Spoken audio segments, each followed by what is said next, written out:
അസ്സലാമു അലൈക്കും വറഹ്മത്തുള്ളാഹി വബറകാതുഹു. എനിക്ക് കിട്ടിയിട്ടുള്ള വിഷയം എതിരഭിപ്രായങ്ങളുടെ പ്രവാചകൻ മറുപടികൾ എന്നതാണ്.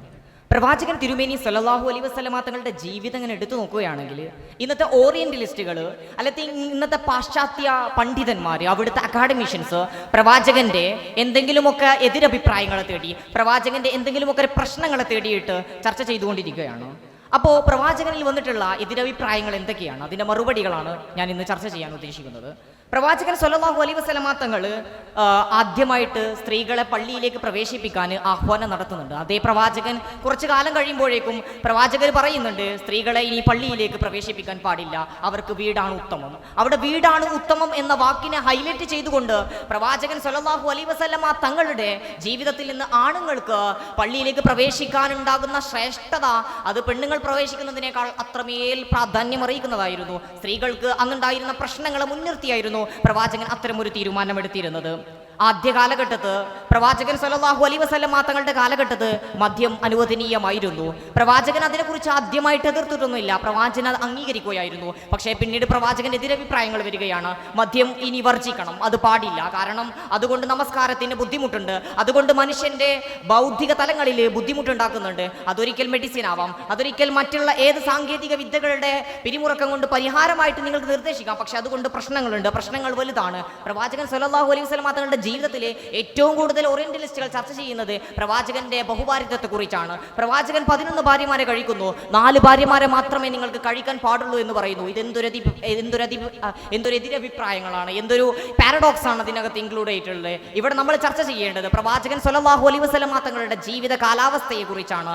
ഇന്ന് നമ്മൾ ഇവിടുത്തെ ആഫ്രിക്കൻ കാലഘട്ടത്തിൽ ഉണ്ടാകുന്ന ആളുകളെ കുറിച്ച് നമ്മൾ ചർച്ച ചെയ്യുന്നുണ്ട്. പക്ഷേ അവർ ഗിന്നസ് ബുക്ക് റെക്കോർഡുകളൊക്കെ നേടുന്നുണ്ട്. ബഹുഭാര്യത്വം 6000 മറ്റും കടന്നുകൊണ്ട് ഇവിടുത്തെ രാജാക്കന്മാർ അവിടെ മുന്നോട്ട് ഗമിക്കുന്നുണ്ട്. പക്ഷേ നമ്മൾ ചർച്ച ചെയ്യപ്പെടേണ്ട വിഷയം പ്രവാചകൻ സല്ലല്ലാഹു അലൈഹി വസല്ലമ തങ്ങൾ നേരിട്ടിരുന്ന എതിരഭിപ്രായങ്ങൾ, പ്രവാചകൻ സല്ലല്ലാഹു അലൈഹി വസല്ലമ തങ്ങൾ അവിടുന്ന് സ്വീകരിച്ചിരുന്ന മനോഭാവത്തെ കുറിച്ചാണ്. 11 ഭാര്യമാരെ കഴിക്കുന്നുണ്ടെങ്കിൽ അതിന്റെ പിറകിലൊക്കെ ഓരോ യുക്തിയുണ്ട്, അതിന്റെ പിറകിലൊക്കെ ഓരോ കാരണങ്ങളുണ്ട് എന്നതാണ്. നബി സല്ലല്ലാഹു അലൈഹി വസല്ലമ തങ്ങളുടെ അടുത്തേക്ക് അബ്ദുല്ലാഹിബ്നു ഉമ്മു മക്തൂം വരുന്നുണ്ട്. അദ്ദേഹം നബി സല്ലല്ലാഹു അലൈഹി വസല്ലമ തങ്ങളുടെ അടുത്തേക്ക് വന്നപ്പോൾ നബി തങ്ങൾ അംഗീകരിക്കുന്നില്ല. അപ്പോൾ പ്രവാചകനെ അല്ലാഹു സുബ്ഹാനഹു വ തആല അബസ എന്ന സൂറത്ത് ഇറങ്ങിയിട്ട് നബി സല്ലല്ലാഹു അലൈഹി വസല്ലമ തങ്ങളെ അവിടുന്ന് ഇങ്ങനെ ചെയ്യണം, അദ്ദേഹത്തെ കുറച്ചുകൂടി മാന്യമായ രീതിയിൽ പെരുമാറണം എന്ന് പറഞ്ഞ് പഠിപ്പിക്കുകയാണ്. ഇതിലൂടെ പ്രവാചകൻ അവിടെ കരുണയോടെ വർത്തിക്കുന്ന ചരിത്രം നമ്മൾ കേട്ടതാണ്. അവിടെ നമ്മൾ ഏറ്റവും കൂടുതൽ അവിടെ മനസ്സിലാക്കേണ്ടത് give away the most dignified way എന്നുള്ളതാണ്. മറ്റുള്ളവർക്ക് വേണ്ടി, മറ്റുള്ളവരുടെ ആശയങ്ങൾക്ക് വേണ്ടി, മറ്റുള്ളവരുടെ കാരണങ്ങൾക്ക് വേണ്ടി പ്രവാചകൻ മാറിക്കൊടുത്തിരുന്നു. നമുക്കറിയാം അവിടെ ഹന്തക്കിന്റെ കിടങ്ങ് കുഴിക്കുന്ന സമയത്ത് പ്രവാചകൻ സല്ലല്ലാഹു അലൈഹി വസല്ലമ തങ്ങൾ സ്വീകരിച്ചിരുന്നത് അവിടുത്തെ സ്വഹാബത്തിന്റെ അടുക്കൽ നിന്നുള്ള അഭിപ്രായങ്ങളായിരുന്നു. പ്രവാചകന് വേണമെങ്കിൽ അവിടെ അഭിപ്രായങ്ങൾ പറഞ്ഞു വെക്കാം, പക്ഷെ പ്രവാചകന് അവരുടെ അഭിപ്രായങ്ങൾ കൂടി പരിഗണിച്ചു. തന്റെ അഭിപ്രായത്തെക്കാൾ മറ്റുള്ള ആളുകളുടെ അഭിപ്രായങ്ങൾ കൂടി അദ്ദേഹം ഇൻക്ലൂഡ് ചെയ്തു എന്നുള്ളതാണ്. മറ്റൊന്ന്, പ്രവാചകൻ സല്ലല്ലാഹു അലൈഹി വസല്ലമ തങ്ങൾ യുദ്ധം ചെയ്യണ്ട എന്ന് പറഞ്ഞിരുന്നു. എന്തുകൊണ്ട് പിന്നീട് യുദ്ധം ചെയ്ത് അവിടെ വന്ന എതിരഭിപ്രായങ്ങളെ കുറിച്ച്. കാരണം ആദ്യ കാലഘട്ടത്ത് പ്രവാചകൻ സല്ലല്ലാഹു അലൈഹി വസല്ലമ തങ്ങൾ മക്കയിൽ പൊറുതിമുട്ടിയിരുന്നു. പക്ഷേ പ്രവാചകൻ സല്ലല്ലാഹു അലൈഹി വസല്ലമ തങ്ങൾ യുദ്ധത്തിന് അവിടെ നിർദ്ദേശം വരുന്നില്ല. പക്ഷെ പിന്നീട് സല്ലല്ലാഹു അലൈഹി വസല്ലമ തങ്ങളുടെ ജീവിതത്തിൽ യുദ്ധം വരികയാണ്. അപ്പോൾ അദ്ദേഹത്തെ യുദ്ധകൊതിയനായിട്ട് ചിത്രീകരിക്കുകയാണ്. 300 സംതിങ് ആണ് പ്രവാചകൻ പങ്കെടുത്ത യുദ്ധങ്ങളിൽ മരണം സംഭവിക്കുന്നത്.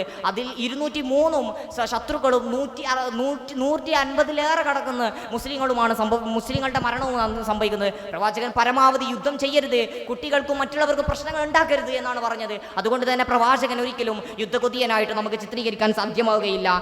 റയാൻ ഹോളിഡേയുടെ ഒരു വാക്കുണ്ട്, നമ്മുടെ സ്വന്തം പ്രാധാന്യത്തിൻ്റെ മേൽ നമ്മുടെ അനാരോഗ്യകരമായിട്ടുള്ള വിശ്വാസം വരുമ്പോഴാണ് യഥാർത്ഥത്തിൽ എതിരഭിപ്രായങ്ങളെ മാനിക്കാൻ, സ്വന്തം അഭിപ്രായത്തിന് മേൽ മറ്റൊരാളുടെ അഭിപ്രായത്തെ പരിഗണിക്കാൻ നമുക്ക് സാധ്യമാവാത്തത് എന്നതാണ്. നമ്മളിവിടെ വായിക്കേണ്ട ഒരുപാട് വ്യക്തിത്വങ്ങളുണ്ട്. തോമസ് കാർലൈൽ നടക്കുന്ന പഠനങ്ങൾ അത്രമേൽ പ്രാധാന്യമാണ്. ഹീറോ ആസ് എ പ്രൊഫറ്റ് ആയിട്ടാണ് അദ്ദേഹം കാണുന്നത്. പഴയ കാലഘട്ടത്ത് പ്രവാചകനിലുണ്ടായിരുന്ന കള്ളപ്രവാചകനെ കുറിച്ച്, പ്രവാചകന്റെ എതിരഭിപ്രായങ്ങളെ കുറിച്ച് വളരെ കൃത്യമായിട്ട് അദ്ദേഹം പറഞ്ഞു വെക്കുന്നുണ്ട്. എന്നിട്ട് അദ്ദേഹം on heroes and heroish worship and heroic history എന്ന അദ്ദേഹത്തിന്റെ പുസ്തകത്തിലൂടെ അദ്ദേഹം എഴുതി വെക്കുന്നത് പ്രവാചകൻ സല്ലല്ലാഹു അലൈഹി വസല്ലമ തങ്ങൾ തൻ്റെ ജീവിതത്തിൽ മറ്റുള്ള രാഷ്ട്രീയ ഭരണകൂടത്തിന്റെ പ്രതാപത്തിൽ നിൽക്കുന്നതിനേക്കാൾ പ്രവാചകന്റെ സെൻസ് എന്ന് പറയുന്നത് മറ്റുള്ളവരെ കൂടി അംഗീകരിക്കുക, തൻ്റെ എതിരഭിപ്രായങ്ങളെക്കാൾ തന്നെ അഭിപ്രായക്കാൾ മറ്റുള്ളവരുടെ എതിരഭിപ്രായം വന്നാൽ അതിന് പ്രാധാന്യമുണ്ടോ എന്നത് മനസ്സിലാക്കിയിട്ട് അതിന് ഉത്തരം നൽകുക, അത് അനുവദിക്കുക അതായിരുന്നു പ്രവാചകൻ സല്ലല്ലാഹു അലൈഹി വസല്ലമ തങ്ങളുടെ ജീവിതത്തിലെ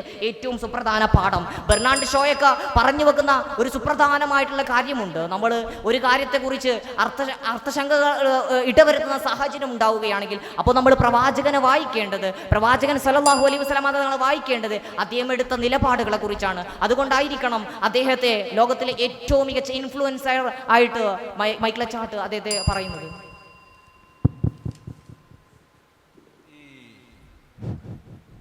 ഈ മക്കത്ത് വെച്ച് യുദ്ധമൊന്നും ഉണ്ടായില്ല. മക്കത്ത് വെച്ച് യാതൊരു തരത്തിലുള്ള പ്രതികരണത്തിലും നിന്നില്ല എന്ന് പറയുന്നുണ്ട്. എന്താണ് അതിന്റെ തത്വശാസ്ത്രം? എന്തുകൊണ്ടാണ് മക്കത്ത് വെച്ച് അങ്ങനെ ചെയ്യാതിരിക്കുകയും പിന്നീട് നിരവധി യുദ്ധങ്ങൾ പങ്കെടുത്ത യുദ്ധങ്ങളുണ്ട്, പങ്കെടുക്കാത്ത യുദ്ധങ്ങളുണ്ട്, ഏറ്റുമുട്ടലുകൾ നടക്കുന്നുണ്ട്. നമുക്ക് ഇന്നത്തെ കാലത്ത് കൂടി ഉപയോഗപ്രദമായ രീതിയിൽ എങ്ങനെയാണ് നമുക്ക് അതിനെ വ്യാഖ്യാനിക്കാൻ സാധിക്കുക? പ്രവാചകന്റെ യുദ്ധങ്ങളുടെ ഫിലോസഫിയാണ് അവിടെ വർക്ക് ചെയ്യുന്നത് എന്ന് എനിക്ക് കൂടുതലായിട്ട് അവിടെ മനസ്സിലാക്കാണ്. പ്രവാചകൻ സല്ലല്ലാഹു അലൈഹി വസല്ലമ തങ്ങളുടെ ഒരു ഫിലോസഫി എന്താണ് അവിടെ വർക്ക് ചെയ്തത് എന്നാണ് അതിൽ കൂടുതലായിട്ട് മനസ്സിലാക്കേണ്ടത്. നമ്മൾ ഇങ്ങനെ ചിന്തിക്കുകയാണെങ്കിൽ പ്രവാചകൻ സല്ലല്ലാഹു അലൈഹി വസല്ലമ തങ്ങളോട് പറയുന്നത് മറ്റുള്ള ആളുകളെ നിങ്ങൾ ദീനിലേക്ക് നിർബന്ധിച്ചിട്ട് പ്രവേശിപ്പിക്കണ്ട എന്നതാണ്. പ്രവാചകൻ സല്ലല്ലാഹു അലൈഹി വസല്ലമ തങ്ങളോട് പറയുന്നത് അവർക്ക് അവരുടെ മതമുണ്ട്, നമുക്ക് നമ്മുടെ മതമുണ്ട് എന്നതാണ്. 13 വർഷക്കാലം പ്രവാചകൻ മക്കയിൽ കടന്ന് സഹിക്കിട്ട് ഒരു പക്ഷേ അവിടെ നിന്നെങ്ങാനും നബി സല്ലല്ലാഹു അലൈഹി വസല്ലമ തങ്ങൾ പ്രതികരിച്ചിട്ടുണ്ടെങ്കിൽ നമ്മൾ എന്താ പറയുക?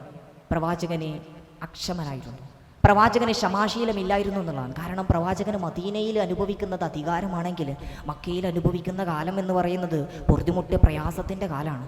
അതിനകത്തുള്ള ഫിലോസഫി എന്ന് പറയുന്നത് ഒരു ഇൻഡിവിജ്വാലിറ്റിയെ നമ്മൾ എത്രത്തോളം മഹത്വവൽക്കരിക്കുന്നെന്ന് പറയുന്നത് അവർ ജീവിച്ച പ്രതിസന്ധി കാലഘട്ടത്ത് അവരെടുത്ത മനോഭാവത്തെക്കുറിച്ചാണ്. അങ്ങനെ സംസാരിക്കുകയാണെങ്കിൽ നമ്മൾ യുദ്ധത്തെക്കുറിച്ച് സംസാരിക്കണം. അപ്പോഴാണ് ഈ പറയുന്ന മക്കയിലെ യുദ്ധങ്ങളിൽ പ്രവാചകൻ സല്ലല്ലാഹു അലൈഹി വസല്ലമ തങ്ങൾ യുദ്ധം ചെയ്യാൻ പ്രവാചകന് ദൈവം അംഗീകാരം കൊടുക്കാത്തതും അതിനുകൊണ്ടാണ് പ്രവാചകന് സല്ലല്ലാഹു അലൈഹി വസല്ലമ തങ്ങൾക്ക് യുദ്ധത്തിന് വേണ്ടി അനുവദനീയമായിട്ടുള്ളൊരു സാഹചര്യവും അവിടെ കൊടുക്കാത്തതും.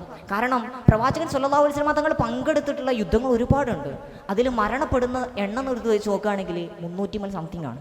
അതിനകത്ത് 203 ശത്രുക്കൾ മരിക്കുന്നുള്ളൂ. തൊട്ടടുത്ത് തന്നെ 100 സംതിങ്ങുകളിൽ മുസ്ലിങ്ങളും മരിക്കുന്നുണ്ട്. അപ്പോൾ പ്രവാചകൻ സല്ലല്ലാഹു അലൈഹി വസല്ലമ തങ്ങളുടെ യുദ്ധത്തിൻ്റെ പാഠങ്ങളിൽ അദ്ദേഹം ഒരുപാട് ഫിലോസഫി ഇന്നത്തെ നമ്മുടെ സൊസൈറ്റിയിൽ ഇന്നത്തെ യുദ്ധങ്ങളിലൊക്കെ നമ്മൾ ഫലസ്തീനിലും അവിടെയൊക്കെ നമുക്ക് എടുത്തു വെക്കാൻ പറ്റുന്ന സിവിലിയൻസിനെ ഒരിക്കലും ആക്രമിക്കരുത് എന്നുള്ളതാണ്.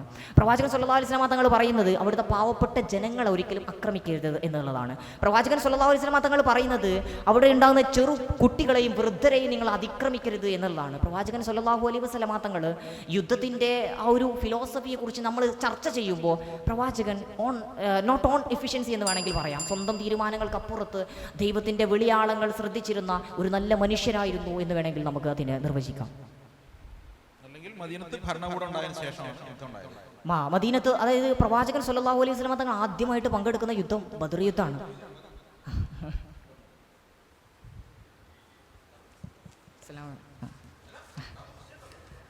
നമ്മള് ഫാസിസ്റ്റ് ഇന്ത്യ എന്നൊക്കെ പറയുന്നത് നമ്മളിപ്പോ മക്കൻ കാലഘട്ടം ഇപ്പം നബി വെറുതെ ജീവിച്ചതല്ലല്ലോ. നബി ജീവിച്ചതിൽ നിന്ന് നമുക്ക് ചിലതൊക്കെ അപ്ലൈ ചെയ്യാനുണ്ടാവുമല്ലോ. അപ്പൊ മക്കൻ പീരീഡിലാണോ മദീന പീരീഡിലാണോ ഏത് പീരീഡിലാണ് നമുക്ക് ഇപ്പോൾ അപ്ലൈ ചെയ്യാൻ പറ്റുക?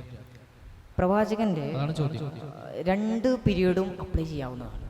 ഒന്നിനെ മാത്രം നമ്മൾ മാറ്റി നിർത്തുകയാണെങ്കിൽ പിന്നെന്ത് പ്രവാചകൻ ആ മദീനയിൽ ജീവിച്ചതിൻ്റെ അർത്ഥം എന്ന് നമുക്ക് ആശങ്കപ്പെടുത്തേണ്ടതാണ്. കാരണം നമ്മൾ ചിന്തിക്കേണ്ടത് മക്കയുടെ ഒരു യുദ്ധമില്ലാത്തൊരു ഫിലോസഫിയുണ്ട്, മദീനയിൽ ആവശ്യം വരുമ്പോൾ യുദ്ധം ചെയ്തിരുന്ന ഒരു ഫിലോസഫിയുണ്ട്. കാരണം മക്കയിൽ പ്രവാചകൻ സല്ലല്ലാഹു അലൈഹി വസല്ലമ തങ്ങൾ ഇസ്ലാമിൻ്റെ ഒരു ആവിർഭാവ കാലം, ഒരു തുടക്കകാലം ഉണ്ടാക്കിയെടുക്കുക എന്നുള്ളതായിരുന്നു. പ്രവാചകൻ അപ്പോൾ യുദ്ധം ചെയ്യേണ്ട ആവശ്യമില്ല.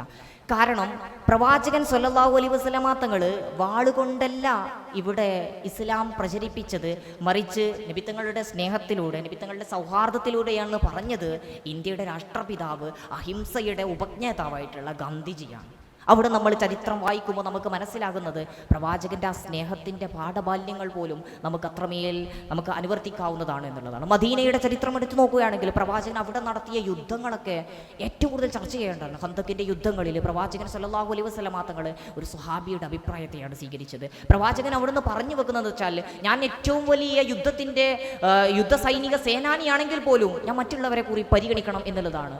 പ്രവാചകൻ സഹജീവികളുടെ സ്നേഹം ഉണ്ടായിരുന്നു. പ്രവാചകൻ യുദ്ധത്തിന്റെ സമയത്ത് പോലും മക്കയ്ക്ക് പോവുകയാണ്. മക്ക സ്വന്തം നാടാണ്, അത് പിടിച്ചെടുക്കണം, മദീനയിൽ നിന്ന് വരികയാണ്. അപ്പോഴും പ്രവാചകൻ സല്ലല്ലാഹു അലൈഹി വസല്ലം തങ്ങൾ വഴിയരികിൽ കിടക്കുന്ന നായ ഒരു കുരുന്നു മക്കളെ മുല കിട്ടുമ്പോൾ ജുലൈൽ എന്ന സേനാനിയോട് പറയുന്നത്, ജുലൈലെ ആ കുരുന്നു മക്കളെ പോലും, ആ ഒരു നായ കുഞ്ഞുങ്ങളെ പോലും നീ കാവൽ നിന്ന്, ഈ സൈനിക സംഘത്തിൽ നിന്ന് രക്ഷപ്പെടുത്തണമെന്നാണ്. അവിടുന്ന് നമുക്ക് വർത്തിക്കേണ്ട മദീനയിൽ നിന്ന് മക്കയിലേക്ക് വരുന്ന ഒരു പ്രവാചകന്റെ ഒരു ഫിലോസഫി ഉണ്ട്, ഒരു mind of philosophy, how to, അത് നമ്മൾ ഏറ്റവും കൂടുതൽ അവിടെ മനസ്സിലാക്കേണ്ടത് preach what you practise, practise what you preach എന്നുള്ളതാണ്. മറ്റുള്ളവർക്ക് വിട്ടുകൊടുക്കുക, മറ്റുള്ളവർക്ക് ജീവിതം. നബി സല്ലല്ലാഹു അലൈഹി വസല്ലം തങ്ങളുടെ ജീവിതത്തെ ഹദീസുകളിലൂടെ നമ്മൾ പരിശോധിക്കുകയാണെങ്കിൽ നബി സല്ലല്ലാഹു അലൈഹി വസല്ലം തങ്ങൾ പറഞ്ഞു എന്നതിലപ്പുറമായിട്ട് നബി തങ്ങൾ ചെയ്യുന്നതായിട്ട് ഞാൻ കണ്ടു എന്ന് പറയാൻ കാരണമുണ്ടെങ്കിൽ പ്രവാചകൻ അത്രത്തോളം ഈ ജനങ്ങളെ സ്വാധീനിച്ചു എന്നതാണ്.